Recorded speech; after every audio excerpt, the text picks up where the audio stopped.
बिस्मिल्लाहिर्रहमानिर्रहीम। देखें, मुल्क, कौम और इलाके की मोहब्बत ये बिल्कुल फितरी चीज़ है, लेकिन ये मोहब्बत अगर अल्लाह की मोहब्बत पर गालिब आ जाए, यानी अल्लाह की मोहब्बत पीछे चली जाए, अल्लाह के अहकामात पीछे चले जाएं और मुल्क, कौम और इलाके की मोहब्बत ज़्यादा हो जाए तो इसको शिर्क कहते हैं। आजकल जो माहौल बना हुआ है इसमें पूरी तरह महसूस होता है कि अल्लाह से ज़्यादा इनको वतन प्यारा है, इनको कौम प्यारी है। गोया अल्लाह से भी ज़्यादा खैर ख्वाही का हक अदा करने की कोशिश कर रहे हैं। तो मेरे भाइयों, ये दुनिया चंद दिनों की ज़िंदगी है, इम्तहान हो रहा है, हर एक आजमाया जा रहा है, हर लम्हा, हर रोज़ नया दिन आपके लिए एक पर्चा है इम्तहान का।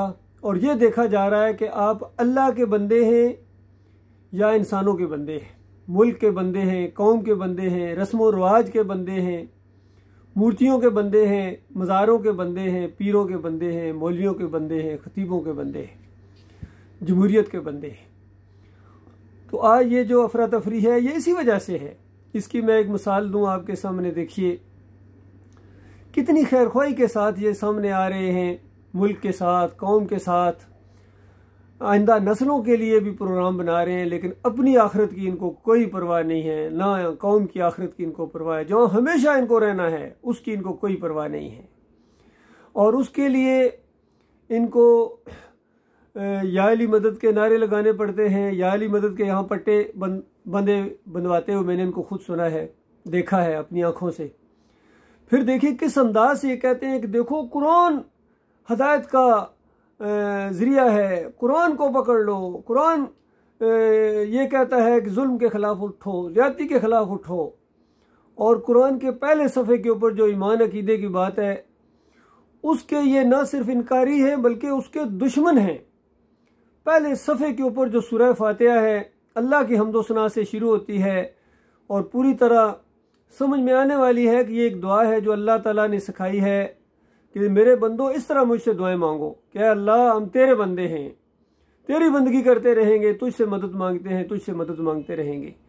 और इस सलात के बाद फिर या अली मदद कहना, या रसूल मदद कहना, ये कुरान का इनकार नहीं तो और क्या है, ये नमाज का इनकार नहीं तो और क्या है। फिर आप कहते हैं या अल्लाह हमें उन लोगों के रास्ते पर चला जिन पर तूने इनाम किया। यही तो शऊर के साथ अगर आप गौर करके सलात पढ़ें, नमाज पढ़ें, तो किन लोगों का रास्ता आप मांग रहे हैं? नेक लोगों का रास्ता। दो ही रास्ते, एक नेक लोगों का रास्ता, एक बुरे लोगों का रास्ता, एक ईमान का रास्ता, एक शिर्क का रास्ता, एक जन्नत का रास्ता और एक जहन्नम का रास्ता, एक फलाह का रास्ता और दूसरा तबाही का रास्ता।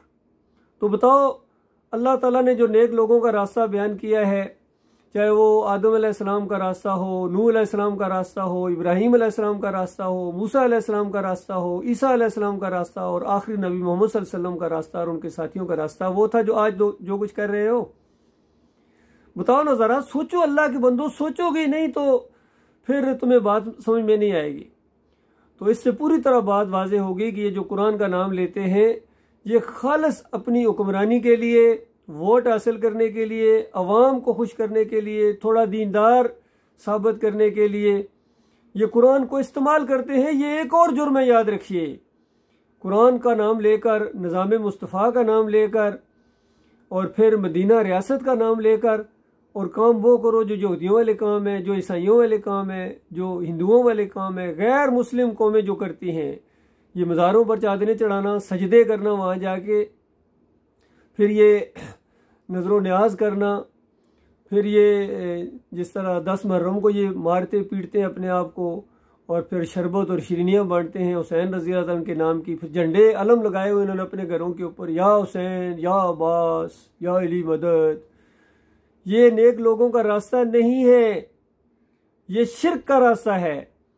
और कल क़यामत के दिन जब इनका सामना तुम्हें करना पड़ेगा तो उस वक्त जो अल्लाह का फ़ैसला सुनोगे तो तुम्हारा सीना गमो गुस्सा से फट जाएगा और ये तुम्हारे दुश्मन बन जाएंगे, जितने भी नेक लोग जिनको आज पुकार रहे हो।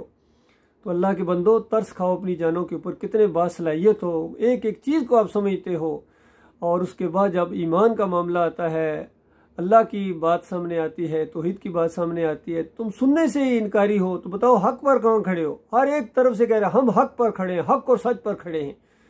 लाहू दावतुल हक, हक तो अल्लाह की पुकार है, अल्लाह के सामने रुकू है, अल्लाह के सामने सजदा है, अल्लाह के नबी की फरमाबरदारी है, ये हक और सच रास्ता है।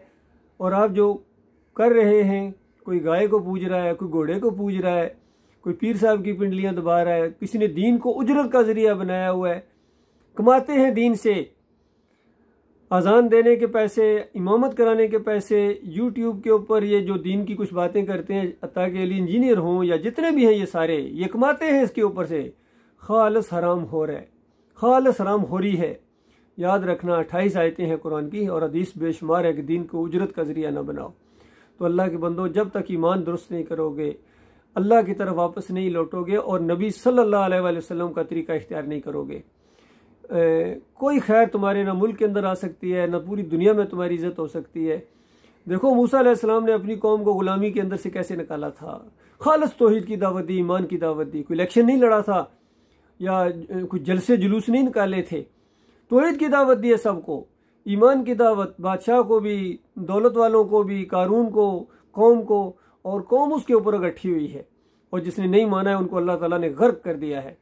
और नबी अलैहिस्सलाम ने भी कोई सियासी मसला इस अंदाज से, क्योंकि साले सियासत, मुसलमानों की सियासत, अंबिया की सियासत बहुत ऊंची है, इंसानों की खैर ख्वाही है और उसमें तौहीद की दावत है कि इसको जो मानेगा, इसको माने बगैर तुम्हारा कोई मसला हल होने वाला नहीं है। और इसको जो पीछे कर दे, अल्लाह की बात को पीछे कर दे, तौहीद की बात को पीछे कर दे, खालिस वोटें हासिल करने के लिए या इक़्तिदार हासिल करने के लिए या कौम को खुश करने के लिए या अक्सरियत को खुश करने के लिए, तो ये चंद दिनों का खेल है। मरने के साथ हमेशा हमेशा की आग के अंदर उतर जाओगे। तो मेरे भाइयों, जितने भी कायदीन हैं उनके लिए भी मेरी यही बात है और अवाम के लिए भी यही है कि देखो ये अपनी दुनिया की खातिर तुम्हारी दुनिया और आखिरत दोनों बर्बाद कर देंगे, इसलिए ईमान खालिस की तरफ आओ, तौहीद की तरफ आओ। मैं तुम्हारी सही रहनुमाई करूंगा, यकीन करो तुम्हारे सारे मसाइल चुटकियों में हल हो जाएंगे। तुम्हारे कर्जे चंद दिनों के अंदर अगर ना खत्म हो गए तो मुझे कहना, तौहीद की बरकत से, ईमान की बरकत से। लेकिन खड़े तो हो, तौहीद की तरफ खड़े तो हो, ईमान तो लाओ। मैं तुम्हें अल्लाह की तरफ बुला रहा हूँ, मैं कभी तुम्हें वोटें लेने हासिल करने के लिए या चंदे के लिए नहीं बुलाऊंगा। मैं खालिस ईमान की तरफ, तौहीद की तरफ, अल्लाह की तरफ, नबी अलैहिस्सलाम के तरीके की तरफ बुला रहा हूँ। मैं कोई मौलवी पीर नहीं हूँ, मैं तुम्हारा भाई हूँ। 7 पंजाब रेजिमेंट का मैं अफसर हूँ अल्हम्दुलिल्लाह, और फ़ौज से भी वाक़िफ़ हूँ, सिविलियन से भी वाक़िफ़ हूँ। गुज़श्ता 38 साल से मैं यही दावत दे रहा हूँ और कितने लोग हैं उनके दिलों तक ये बात पहुँच रही है। ये दावत आस्ते आस्ते बढ़ती जा रही है अल्हम्दुलिल्लाह, और ये बढ़ेगी और ये गलबे के लिए उठी है। याद रखिए, तुम्हारे सारे तरीके जो है ये नाकाम हो जाएंगे। और बिलफर्ज मैं कभी कहता हूँ कि अगर भाई हुक और क्रुक कोई ऐसी बात कर भी लो, पाकिस्तान को पूरी दुनिया से ज़्यादा फलाई रियासत बना दो, और अगर ये ईमान अकीदे की बात नहीं छेड़ोगे तो उसके बाद जो मरता जाएगा आग में, जो मरता जाएगा आग में। इससे ज़्यादा, आपसे ज़्यादा लोग दुनिया में गुजरे हैं जिन्होंने अपनी कौम और मुल्क की खैर ख्वाही की है, लेकिन ईमान और अकीदे की बात उन्होंने नहीं की है। तो बताओ आज वो कहाँ है? तो क्या वहाँ ही जाना चाहते हो? वहाँ जाके चीखोगे, चिल्लाओगे और एक दूसरे के ऊपर लानते भेजोगे? यकीन करो, जो इस रास्ते में जो भी मरेगा, किसी हंगामे के अंदर, जलसे के अंदर, जुलूस के अंदर जो भी मरेगा, वो अल्लाह के रास्ते में नहीं है। याद रखिए, वो शिर्क के रास्ते के ऊपर है।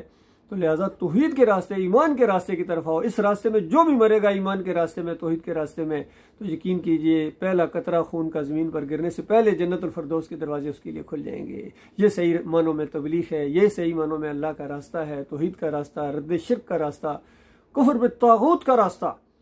ये आज जितने हैं, जितने बड़े बड़े बने हुए हैं, इससे पहले के कितने गुजरे हैं, ये इन्होंने तौहीद की दावत नहीं दी है। अगर दी भी है तो पार्शली दी है, या अगर चंद दिन दी है फिर इस पर इस्तकामत नहीं दिखाई है, जमे नहीं है, इस्तकलाल नहीं दिखाया है, इस्तकामत नहीं दिखाई है, तब ये मामला हुआ है। अल्लाह के बंदो गौर करो, बात कहाँ तक पहुँच गई है। इस तरह एक दूसरे के दुश्मन बन गए हो, खाने को दौड़ते हो, जुल्म और ज़्यादतियाँ करते हो। अल्लाह का डर जिसको नहीं है फिर वो किससे डरेगा?